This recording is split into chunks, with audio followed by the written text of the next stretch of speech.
의미에서부터 시작을 해서 왜 인간이 기도를 하게 되었고 또 인간이 기도를 온전한 기도를 하기 위해서는 또 어떻게 해야 하는가 하는 것을 한번 생각을 해보려고 합니다.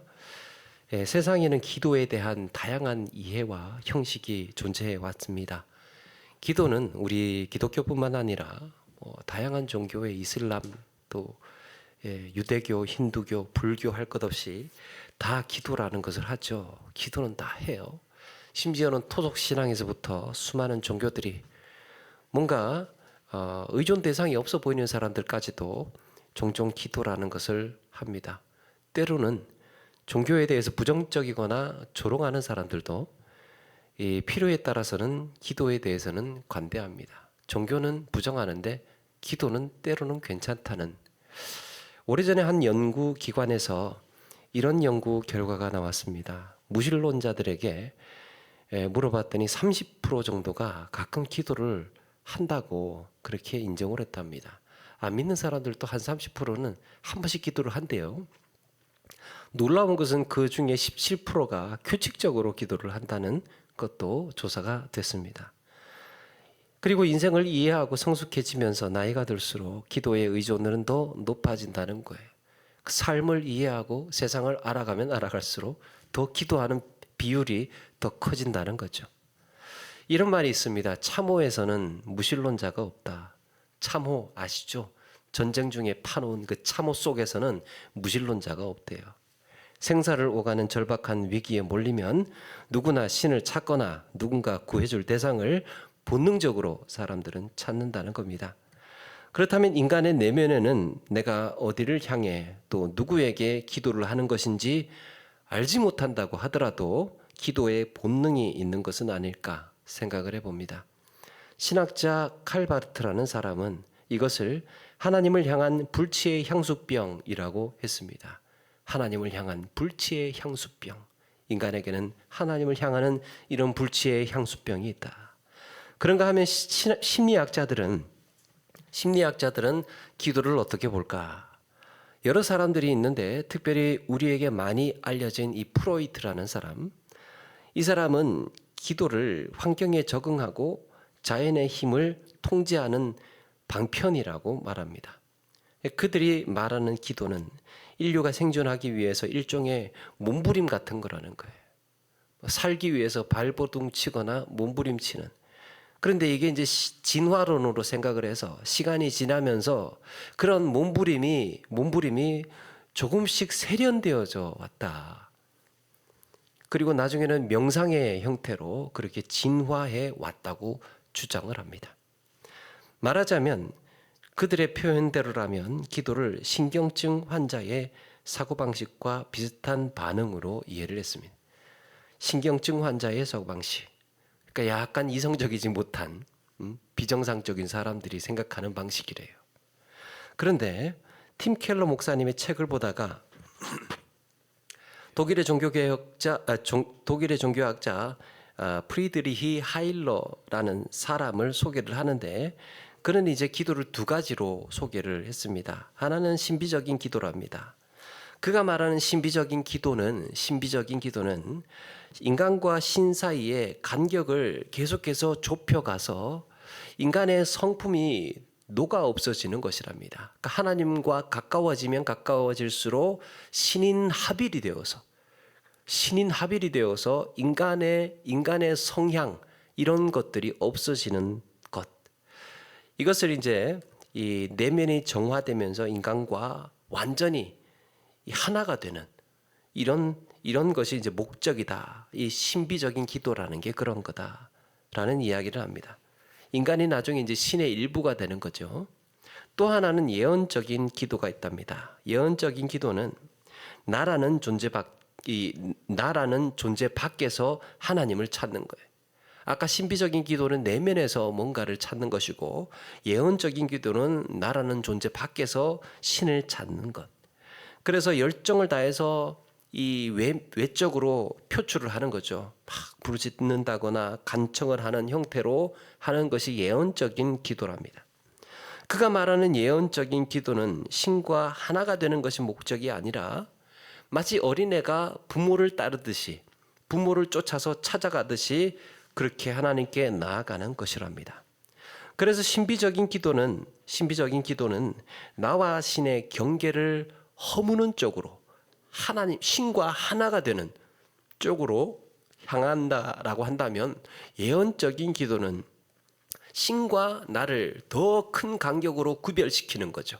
초월적인 하나님, 더 크신 위대하신 신으로, 그렇게 차원을 하나님과 나와의 차이를 더 크게 분명하게 넓히는 것으로 나아가는, 하나님과 신과 나를 가깝게 해서 하나로 만들어가는 기도 방식이 있고, 하나는 하나님과 신을 간격을 더 띄워서 명확하게 초월적인 존재와 구별하는 이런 방향이 있다고 소개를 합니다.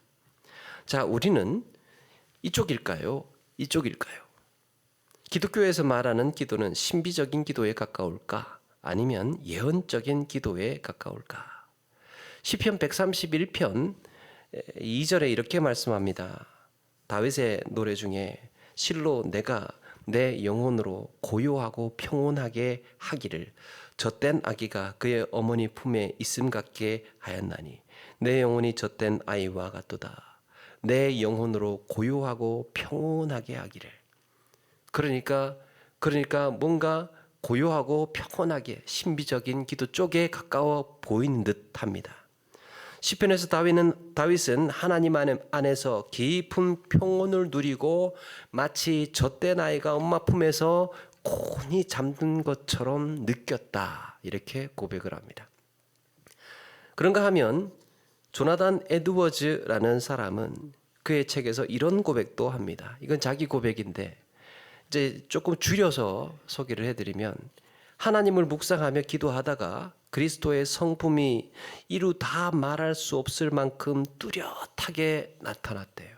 하나님이 어떤 분이신지 기도를 하다가 가슴으로 확 밀려왔답니다. 그러면서 갑자기 눈물이 펑펑 쏟아지고 큰 소리로 엉엉 울기를 얼마나 오래 했는지를 모른대요. 기도를 하다가 하나님의 이 그리스도의 성품이 내 마음을 확 휘감고 그렇게 경험을 했답니다. 여기서 에드워즈는 그리스도의 성품에 감격하고 놀라워서 자신의 감정을 여과 없이 어떻게 한다고요? 토로하고 있습니다. 표출하고 있어요. 하나님의 놀라우심이 이런 거구나. 그러면서 자기가 감동하고 정말 하나님의 높으심을 기뻐하고 감사하고 울고 찬양하고 있습니다. 그래서 주님을 더욱 사랑하고 섬기고 따르고 싶은 열정을 느꼈다라고 말합니다. 우선 이 프리드리히 하일러는 기도를 하나님과 하나가 되기 위해 내향적으로 몰입해 들어가는 것이 아니라 하나님의 말씀과 믿음으로 그 은혜에 반응하는 것이라고, 그러니까 표출하고 드러내는 것이라고 그렇게 본인은 정리를 했습니다. 자, 그런데 물론 맞는 말이지만 하나님과의 개인적인 만남을 통해서 다윗의 고백처럼 평안을 누리고 내 안에 계신 하나님을 경험할 수도 있겠지요. 우리의 기도는 그래서 신비적이면서도 예언적인 것이라는 거예요. 하나님께서 언제 어떻게 내게 말씀하실지, 하나님이 내게 내면에서 말씀하실지, 또 외부에서 말씀하실지, 어떤 방식으로 하나님께서 하나님과 만나고 경험하게 될지를 인간이 단정할 수 없다는 겁니다. 여기에 이제 여기까지 두 가지를 정리할 수 있습니다. 인간은 그 대상을 정확히 알지는 못하더라도, 인류는 대상을 알지 못하더라도 누구에게나 기도의 본능이 있다. 그 기도가 침묵이든 초월이든 경험이든 소리내어서 부르짖는 것이든 아니면 춤을 추거나 기도문을 낭독하는 것이든 간에 기도의 여러 가지 형태는 있을 수 있으나 절박한 상황에서 혹은 자신의 한계가 명확히 드러났을 때 바르트처럼 하나님을 향한 불치의 향수병이 불쑥불쑥 일어나곤 한다는 겁니다. 기도해 볼까? 정말 누군가 계시지는 않을까? 내가 이럴 때 정말 누군가를 붙들고 싶다. 이런 마음이 불쑥불쑥 난다는 거예요. 그 대상이 누구인지는 알지 못하더라도 또 하나는 그 기도가 내면을 향하는 신비적인 기도든 외부로 표출하면서 부르짖는 예언적인 기도든 구분할 것 없이 성경은 내가 중심이 아니라 하나님의 주권 가운데에 말씀하시고 있습니다. 말씀하고 계십니다. 그래서 기도의 형태나 방식을 인간이 정하는 것은 곤란하다. 외면적이거나 또 내향 신비적인 기도다. 기도는 원래 신비적인 기도로 해야 된다. 아니면 예언적으로 해야 된다. 부르짖고 표출해야 된다. 이렇게 우리가 정할 게 아니라는 거예요. 그렇다면 이 두 가지를 모두 만족시키는 기도의 핵심이 무엇일까? 앞에서는 무엇이 문제였습니까? 제가 말씀드린 기도의 문제, 인간이 기도를 생각할 때의 문제가 인간에게 기도의 본능이 있지만 대상을 정확히 알지 못한다는 게 문제였죠. 그래서 종교는 자유고 인간이 신을 선택하는 거라고 말하지 않습니까? 종교는 자유다. 누구든지 신을 내키는 대로 자기가 선택할 수 있다. 그리고 또 한 가지 문제가 인간의 내면에서 찾든 외부에서 찾든 그걸 왜 사람이 정해서 신을 소환하느냐는 거예요. 사람이 왜 그걸 정해서 기도는 이렇게 해야 돼, 저렇게 해야 돼, 그걸 정해서 왜 하나님을 찾느냐는 거예요. 그게 문제였습니다. 인간이 하나님을 부르면 하나님 여러분 거기에 반드시 응답하셔야 되는 존재입니까? 그렇지 않죠. 그러면 어디에서 근거를 찾아야 하느냐? 성경은 여기서 이제 기도에 필요한 두 가지의 해답을 줍니다. 첫 번째가 기도의 대상을 사람이 찾고 선택하는 것이 아니라 하나님께서 보여주시는 거예요. 기도의 대상은 하나님이 보여주시는 겁니다. 오늘 말씀 18절 이하에 하나님의 진노가 불의를 진리로 막는 사람들의 모든 경건하지 않음과 불의에 대하여 하늘로부터 나타나니 19절 이게 중요합니다. 이는 하나님을 알만한 것이 그들 속에 보임이라 하나님께서 이를 그들에게 보이셨느니라. 하나님을 알만한 것이 그들 속에 보이는데 알 수 있는데 이걸 어떻게 해요? 하나님께서 그들에게 보이셨다는 거예요. 하나님께서 보여주셨다는 거예요. 하나님이라는 존재를. 여러분 하나님께서 보여주셔야 볼 수 있습니다.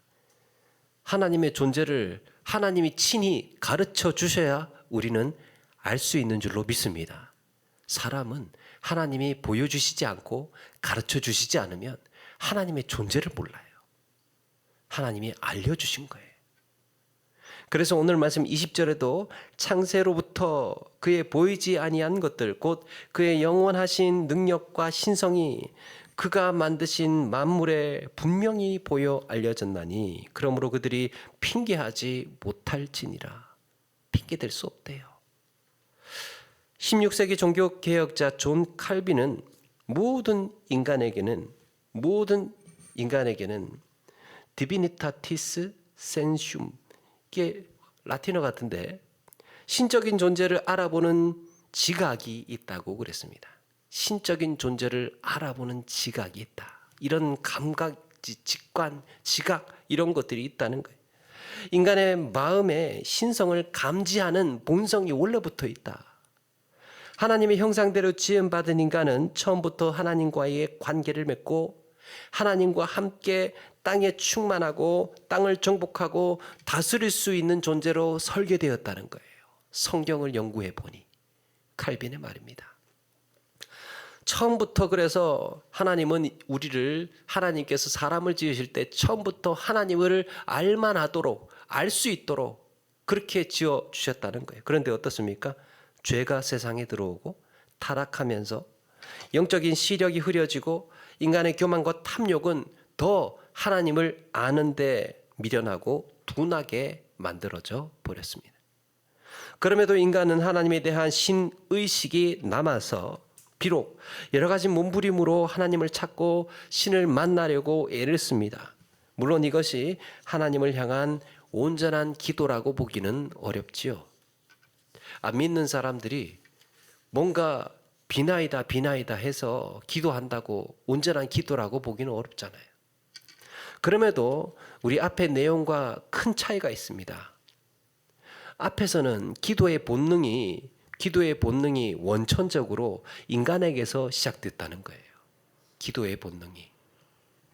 그런데 지금은 이 기도의 본능이 하나님의 형상대로 지음받은 인간이기 때문이고, 하나님을 알만한 지식을 이미 하나님께서 보여주시고 가르쳐 주셨다는 점이 큰 차이예요.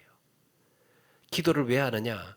인간의 필요에 의해서, 인간이 그런 본능을 이미 타고나서 그렇게 기도를 하는 것이 아니고, 처음부터 하나님께서 우리에게 하나님의 존재를 알려주셨고 자기를 드러내 주셨다는 점이 큰 차이. 그렇다면 어떻게 우리는 기도의 대상이신 하나님을 더 선명하게 알고 하나님과 소통할 수 있을까? 두 번째, 그래서 바로 성경과 성령의 권능에 힘입어서 하나님을 알게 됩니다. 기도를 하기 위해서 성경과 성령의 권능에 힘입어서 하나님을 아는 가운데에 하는 거죠. 우리가 그리스도를 믿고 거듭나는 순간 우리는 단순한 피조물에 그치지 않고 자녀의 신분이 됩니다. 자녀의 신분. 그만큼 하나님을 더 선명하게 알게 되는 거죠. 우리가 믿음을 갖기 이전에는 하나님을 아는 것이 핑계하지 못할 정도이기는 하지만 온전한 기도라고 할 수는 없었습니다. 그런데 그리스도인이 되고 난 후에는 뭐가 달라졌습니까? 선명하게 기록된 하나님의 말씀을 통해서 또 그 중심 내용인 복음을 통해서 하나님에 대한 지식을 얻을 수 있습니다. 그래서 기도는 여러분, 하나님과 성령의 은혜로, 하나님의 말씀과 성령의 은혜로 인해서 하나님께 이 답변 드리는 거예요. 하나님께 드리는 답변이에요. 이미 하나님은 우리에게 말씀하셨어요. 성경 우리에게 이미 말씀하셨습니다. 그래서 기도는 하나님께 드리는 답변인 거예요. 그걸 보고, 그 내용을 보고, 복음을 듣고, 성경의 말씀을, 하나님의 말씀을 듣고, 그 다음에 기도는 우리의 답변. 대상을 분명히 알았고 하나님의 뜻과 섭리, 하나님의 성품, 하나님께서 행하신 구원의 역사에 대해서 이제 비로소 반응할 수 있게 된 겁니다. 하나님께서 말씀하셨고 우리는 거기에 대답하는 것. 비로소 대화가 성사가 된 거예요. 대화. 기도를 하나님과의 대화라고 하기도 하죠. 그게 대화가 된 거예요, 이제. 세상에 누가 만물을 창조하신 하나님께 말을 섞을 수 있겠습니까? 지극히 높은 존재 앞에서는 말도 못 붙이죠, 사실은. 말도 못 붙여요. 어떻게 말을 섞을 수 있어요? 그런데 하나님께서 우리에게 말씀하셨고 우리는 이제 대답할 차례가 된 거예요. 말씀하셨고 대답을 한다는 것이 대화잖아요. 이런 은혜를 우리가 누리게 된 겁니다. 여러분, 그래서 이런 점에서 기도는 하나님의 은혜요 선물인 줄로 믿습니다. 기도는 단순한 본능이 아니라 구원받고 복음을 듣고 하나님의 말씀을 받은 이후에 우리는 이제 기도는 선물이 되었어요. 네가 나에게 대답을 해도 돼. 여기서 우리가 기억해야 할 것은 기도는 하나님을 향한 이런 반응이라는 거예요. 언제든지 하나님께서 주체가 되십니다. 하나님이 주체. 인간의 필요에 의해서 선택하거나 찾아내는 것도 아니고 부르는 것도 아닙니다. 하나님은 언제든지 먼저 찾아오셨어요. 그래서 기도는 듣기가 먼저예요. 듣기. 따라서 선물로서의 기도는 하나님의 말씀에 답하는 인격적인 대화가 됩니다. 하나님께서 말씀하셨고 내가 거기에 전심으로 인격적으로 대답하는 것. 그런데 중요한 것 한 가지가 더 있습니다. 여러분, 대화를 할 때 그만큼 관계 맺기가 되었다는 얘기잖아요. 하나님과의 관계 맺기가. 우리가 대화를 할 때 관계 맺는 대화가 이루어져야 되는데 이 관계 맺는 대화가 이루어지려면 무엇이 필요할까? 미국의 심리학자 존 파웰이라는 사람은 그의 책에서 대화의 수준을 구분하는 대화의 다섯 단계를 소개를 했습니다. 아시는지도 모르겠지만 대화의 5단계, 처음에 가장 피상적인 단계 1단계는 일상 표현이나 인사 정도 하는 거래요. 누구를 만나면 그래도 이 대화가 오가지 않습니까? 그러면 뭐 인사 정도, 안녕하세요, 날씨 좋습니다, 이 정도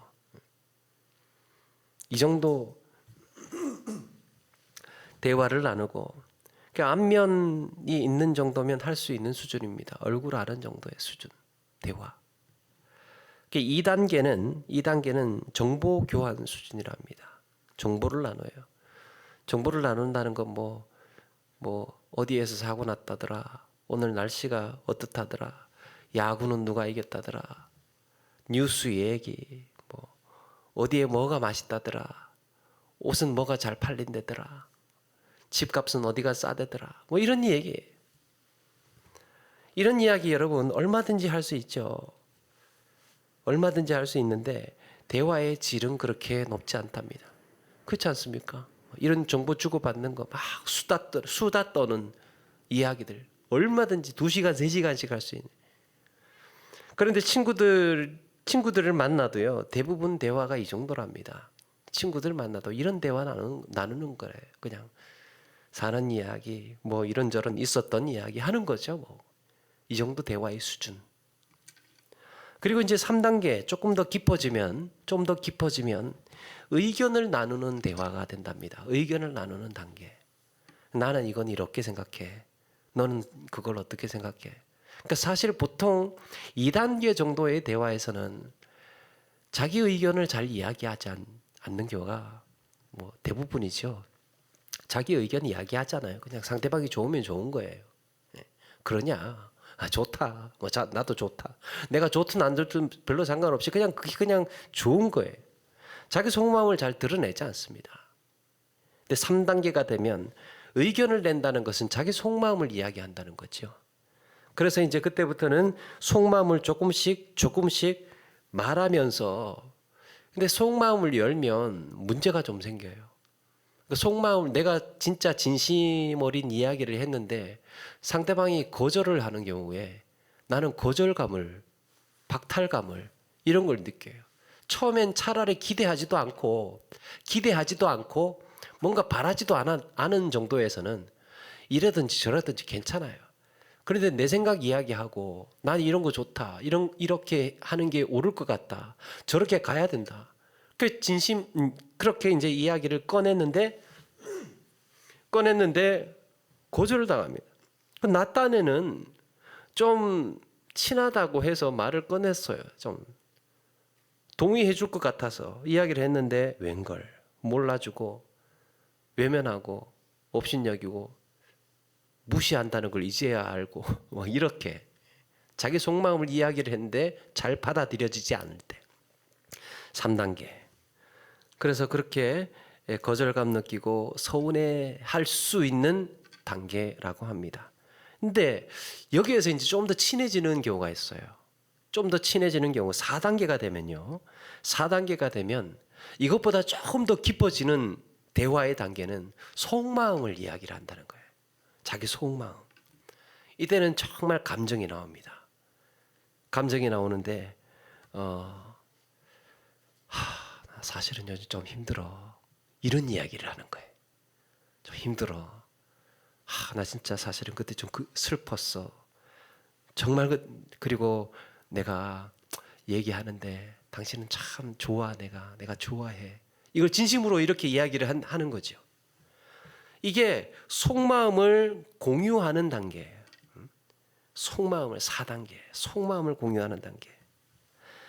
이런 것들을 좋다, 슬프다, 힘들다, 기쁘다, 이런 것들을 표현할 수 있어야 4단계 정도의 깊은 수준의 대화라고 한답니다. 여러분들 이 4단계까지 왔을 때 보통 주로 하는 대화의 단계는 어느 정도로 나누고 계시는지 모르겠습니다. 그게 긍정적이든 부정적이든 힘들면 힘들다, 좋으면 좋다, 어렵지 않게 말할 수 있는 사이가 4단계 수준이랍니다. 야, 좋지 않습니까? 많은 사람들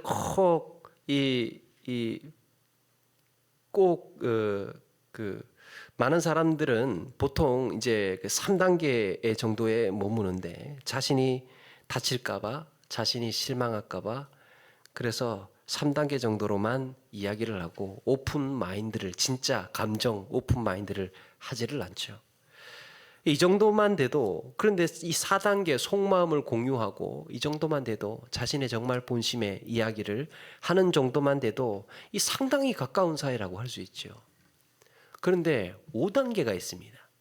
5단계는 뭐냐? 최상의 친밀감의 대화를 나누는 단계랍니다. 친밀감. 이거는요, 이 단계는 말하지 않아도 돼요. 뭔가 대화를 나누지 않아도 옆에만 있어도 좋아요. 옆에만 있어도, 이야기 나누지 않아도, 그냥 친밀감 때문에 그냥 있어도 좋아요. 그러니까 이야기를 안 한다, 뭐 할 얘기 없냐, 나하고 있는데 가만히 있네, 이렇게 스트레스 받을 일도 없어요. 그냥 가만히 앉아 있어도 좋아요. 그냥 친밀감의 단계. 서로 통하고 있어요. 서로 통하고 있어요. 말 안 하고 있으면 오늘 좀 피곤한가? 이렇게 느끼기도 하고. 그래서 상대방이 어떻게 하든지 간에, 상대방이 어떤 행동을 하든지 간에 거기에 대한 신뢰감이 있습니다. 거기에 대한 신뢰감. 그래서 상대방이 뭐를 해도 이해가 돼요. 아프구나. 또 저럴 때는 저거는 정말 화나는 거구나. 예. 저럴 때는 뭔가 지금 피곤해 있구나. 그러니까 이걸 굳이 설명하려고 그렇게 애쓰지 않아도 되는, 정말 인생과 정신 세계를 나누는 영혼의 대화가 이루어지는 친밀감의, 최고의 친밀감의 단계. 가끔 여러분 이런 경험을 한번 해보시지 않았습니까? 상대방을 완전히 신뢰하고 존중하고 인정하는 거예요. 어떤 말을 해도 이해가 되고 의사소통이 됩니다. 정말 세상에 이런 친구 하나만 있어도 삶을 포기하지 않을 것 같아요. 넘어지지 않을 것 같습니다. 이런 친구 하나만 있어도. 여러분들 가까이에서 지내는 사람들 중에 주로 어떤 이야기들을 많이 합니까? 안녕하십니까? 날씨 좋습니까? 1단계를 많이 합니까? 아니면 야구 얘기하고 옷 얘기하고 그런 2단계의 얘기를 많이 합니까? 아니면 그냥 괜히 속마음 살짝 이야기했다가 거절당하고 섭섭해하고 막 이렇게 3단계 이야기를, 아니면 4단계로 밀고 당기면서 그렇게 합니까? 그리고 5단계가 있다는 거죠. 친밀감의 단계. 진지한 대화, 관계 맺기의 최상위의 단계의 대화. 이런 친구 하나 있으면, 정말 또 내 배우자와 이런 관계의 대화를 나눌 수 있는 사이라면 정말 힘이 되고 또 이 용기가 나고 뭘 해도 할 수 있을 것 같은. 여러분, 하나님과의 기도, 하나님과의 대화의 수준은 여기에서 몇 번째 단계여야 하겠습니까? 이거 이야기하려고 5단계까지 이야기했습니다. 하나님과의 기도, 하나님과의 대화의 수준은 여기에서 몇 번째 단계여야 하겠습니까? 어쩌면 우리는 하나님과 기도를 할 때요, 정말 짧고 간단하게 안녕하세요, 주신 음식 잘 먹겠습니다, 이 정도의 그냥 안면이 있는 정도의 관계로 그렇게 기도를 하는 수준은 아닐까 생각을 해보게 되고, 또 아니면 그 의견 올리는 정도, 3단계 의견. 하나님 이렇게 해주세요. 제 생각은 이런 겁니다. 저런 겁니다. 의견 올리는 정도. 아니면 좀 더 깊이 들어가면 아픔과 감정과 소원을 올리는 기도. 그 4단계의 기도. 사랑하는 여러분, 하나님은 내게 말씀으로 스스로를 드러내셨습니다. 그리고 십자가의 죽으심으로 우리 주님께서 나를 얼마나 사랑하신지의 본심을 다 보여주셨습니다. 이미 성령께서는 나보다 그래서 나를 더 잘 알고 계십니다. 이제는 나의 실체를 고백해야 할 차례예요. 하나님과 대화를 나누고 하나님과 기도의 관계, 이런 기도의 관계에 들어갈 때에 세상의 어떤 관계보다 더 친밀한 관계에서 기도를 하면 여러분 어떤 일이 벌어질까요? 최상의 친밀한 단계에서 하나님과 나와의 관계에서 우리가 하나님께 기도를 하고 하나님의 말씀을 듣고 그러면 어떤 일이 벌어지는 줄 아십니까? 우리가 주님을 따를 때에요, 주님께서 내게 주신 말씀을 가만히 보니까 야, 이게 나한테 이득이 될 것 같아. 이렇게 하면 정말 성공할 것 같아. 하나님께서 나에게 이런 응답을 주셨어. 정말 기가 막힌 이 해결 방안인 것 같아. 여러분, 이럴 것 같아서 따르는 게 아니라 주님을 신뢰하기 때문입니다. 주님을 신뢰하기 때문에 그 방법대로 하는 거예요. 주님을 인정하고 주님을 신뢰하기 때문에 그 말씀이 맞는 겁니다. 내가 계산했을 때, 내가 생각했을 때 그게 합리적이고 그게 이성적이고 그게 맞아서 따르는 게 아니고 최고의 친밀감을 가진 관계 속에서 주님을 신뢰하기 때문에, 주님이니까 따르는 거예요. 주님이니까. 우리의 기도의 관계에서는, 우리의 하나님과 나와의 기도의 관계에서는 이런 친밀감 있는 기도를 드리기 위해서 그렇게 마음을 쓰고 또 애쓰고 또 하나님과 그런 마음으로 나아가야 할 줄로 믿습니다. 처음에 인류는 어떻습니까?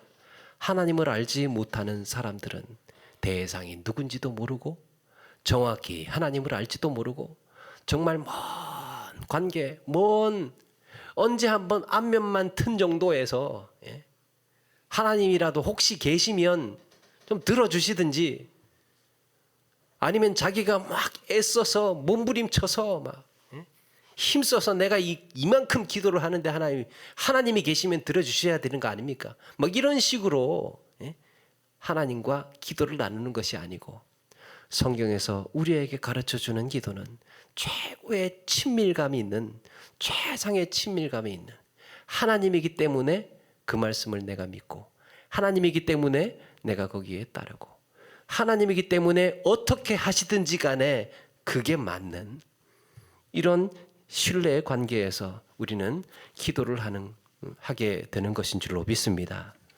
여러분, 주님이라면 내 인생을 걸어도 나는 후회하지 않을 수 있다. 그리고 우리 주님과 함께라면 그곳이 어디라도 행복이고 천국이다. 주님께서 나에게 어떻게 하시든지 간에, 어떻게 응답하시든지 간에 그것은 나를 위한 최선이다 라는 이런 무조건적인 신뢰관계가 밑바탕이 되어 있을 때에 친밀한 기도를 할 수 있다는 거예요. 이런 친밀한 대화, 친밀한 기도가 저와 여러분의 삶에 풍성하기를 소망합니다. 그러므로 친밀한 기도는 넘어지지 않습니다. 하나님과의 친밀한 기도는 시험에 들지 않습니다. 하나님과의 친밀한 기도는 우리의 인생에 절망이나 낙심이나 좌절을 주지 않습니다. 하나님이기 때문에 우리는 무조건 신뢰하고 의지하는 거죠. 여러분, 이런 친밀한 기도는 내 믿음의 삶을 든든하게 하고 붙들어 줍니다. 이런 기도의 삶으로 이 땅에 사는 날 동안 모든 현실 속에서 어떤 형편과 처지 속에서도 넉넉히 감당하며 아름다운 믿음의 길 가시는 저와 여러분 되기를 주님의 이름으로 축원합니다.